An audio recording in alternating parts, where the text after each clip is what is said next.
All right, guys. Hello and welcome to Off-Road Universe. Got a little Friday night update. Been obviously slowly making progress on the bike, as you can see, but not necessarily in the way that I normally would. Been super busy with work and family stuff, so I don't really have much of an update for y'all, but I wanted to be consistent and just give y'all a little bit of content tonight. There's not much, man. Sorry. But I did manage to, with the old side panel here as my guide, install the 500 sticker from yzdecals.com. And if you guys are looking for like pretty much exact match color-wise, these are pretty much it. That's what I've heard from the guys at the WR forum on Facebook, and that's pretty much what I'm finding out. So the color is perfect. Now, UFO, pretty awesome that they still make these for the WR500 and also the YZ250 and 125. They're not a perfect fit. I mean, there's a little bit of misalignment here. I had to drill out this hole a little bit, but it's close. And I suspect with the heat gun, a little bit of Dremel, I think we can get really close. But that was about it, man. That's how busy I've been. I just pretty much was like, I'm going to put that side panel on. And that took me about 30 minutes of a little bit of cutting, a little bit of drilling, and it's still not right. So they're not 100% perfect lineup, but if you got some ones like this and you want to make your bike look like this, you pretty much got to go with UFO, and it's not a bad choice. You just got to probably massage a little bit, heat gun, a little bit of Dremel, you'll get it right. And that's about where we're at, man. I got nothing, guys. I just totally sucked tonight on this front. So yeah, she's moving along. I wish I had more. What could I talk about? Well, let's see. I don't know. We're moving along. I could talk about all sorts of stuff, but I think that in terms of the WR, that's where she's at. Let me give you guys a little lesson, a history lesson on the KTM 550 versus the KTM 500. How about that? And the difference in the power plants. This is a pretty unique mix of motorcycles you see here. Now, the badges are not correct. This one is actually a 550. This bike with the purple seat is actually a 440, believe it or not, 95. And it's confusing as all get out. And this is true to form a 500. So in giving y'all the rundown, because a lot of people ask about this, what is the longest, widest power band? And I don't want to say the fastest, but I want to say like the most usable power band of all the bikes that I have and all the 500s? Well, I'm going to go back here, and I would say this Quadzilla right here, most usable power band. It is, of all of these, the second power valve 500 I have. That's power valved. This is power valved. This engine, this power plant, basically 1990, 87, they're pretty much all the same except for some cylinder head bolt differences.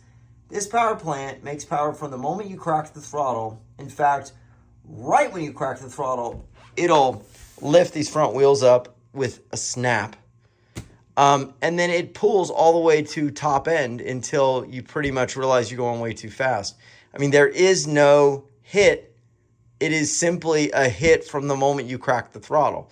And it's smooth, it's torquey, it accelerates hard. It's really one of the most impressive open class power bands I've ever actually ridden. Is it as fast as like a KX 500 or KTM 500? Probably not, but it's also pulling a lot more weight. If they had taken this motor and stuck it without maybe the counterbalancer in a dirt bike chassis, Suzuki RM 500 lives again, man, it could have been amazing. So that's probably my most impressive. But let me go back to this deal here. So the 440 with the purple seat basically is a very interesting bike. But let me first start with the 500, because I think that's really where we have to begin. That motor actually does everything right. It revs like a 250. It's got way more torque than any, bike, 250 or otherwise. It hits really hard just above the low end, and then it keeps pulling and pulling until pretty much top end, and it spins really, really fast. So it literally just goes. It does everything right. I've said this before. This is the ultimate motor. Does it come on as early as the Quadzilla? No. It's just that little bit of upper low end is when it comes on. However, comes on way harder than the Quadzilla. Obviously, it pulls and it spins really fast. That's the difference between the 500 and the 440 both spin really fast, meaning the motor it revs. It gets up to speed quick. It's not a matter of traction or otherwise. It's just how fast the internals move. The 550, for example, has pretty much about the same spot where the power comes on, and it's got what some would say is probably more power than the 500. Well, not really more power, because actually the 500 has higher peak horsepower. It's just slower to rev, smoother, I would say, and a little more linear, meaning that like the spike in the power curve isn't like this, it's more like this, but it's going up to that 62 horsepower, whereas the 500 is like going up to the 65 horsepower. So it's a little behind the 500, but not much, just a very different motor. Lots of power, lots of oogly torque. It's a beast, right? But it spins slow. So it's not going to just all of a sudden come up to speed and start spinning the back tire. It's actually very tractable, almost like you've got a flywheel weight on it, essentially. But the flywheel weight is the big piston that's, also stroked a little bit from the 500 from what I remember, but memory doesn't serve exactly right on these. I haven't looked at the specs in a while. So then what is this thing, right? What is the difference between the 440 and the 500? Well, basically, if you took the 500 power band, do it right here. If you say the 500 power band, let's say, we're going to say comes on right here, right? Starts here, a little bit of upper low end. And then we'll just do this. It pulls like upper low end, and then it's pulling, and then it peaks and surges, right? Well, the 440 basically is like you take that whole power band, you move it over right to mid-range, and then it's doing pretty much the same thing, but at mid-range to top end. So you pretty much have a very soft, manageable bottom end, but then you have this mid-range blast that very quickly gets up to about 60 horsepower. These are not underpowered bikes, don't get me wrong. They are about 60 horsepower from what I remember. 550 is 62, and this is 65, which is the 500. But a lot of people will tell you it's the top end over rev when those other bikes are like going up a sand dune or you're drag racing like up Sand Mountain. This is what Tom Nelson always tells me.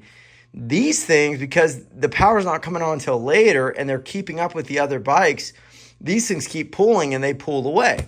A lot like you hear the YZ490 is like. Now, what is it like? I don't know. I got a WR500. I have not yet tried her out. But that's kind of the status on these bikes, is that they're all very similar, but it's like somebody took the power band and they just moved it all around. Like the 550, they kind of moved it a little lower. They made it rev a little slower. It pulls pretty long, but not as long as the 500. Whereas the 440 is like the 500, but you just chopped off that front end of the power band and just pushed everything over into the, mid-range and above. So very interesting. Now, what do I still have to do? Well, I still have to really ride the KX 500 and see what's up with that. And I got to ride this baby and see what's up with that. So that's about it, guys. Sorry I don't have much else, but that's the story on the garage this week. A lot of work, very busy, and we will get an update. We're definitely committed to the project, and you can see I put the Technosil seat on there just to kind of take a look at what it would look like. Starting to kind of like that a lot because it's very fresh. The other one looks good, but it's a little green. Still working on getting that done, but this is looking pretty good. So thanks for watching, guys. I will have an update soon. Hit like and subscribe.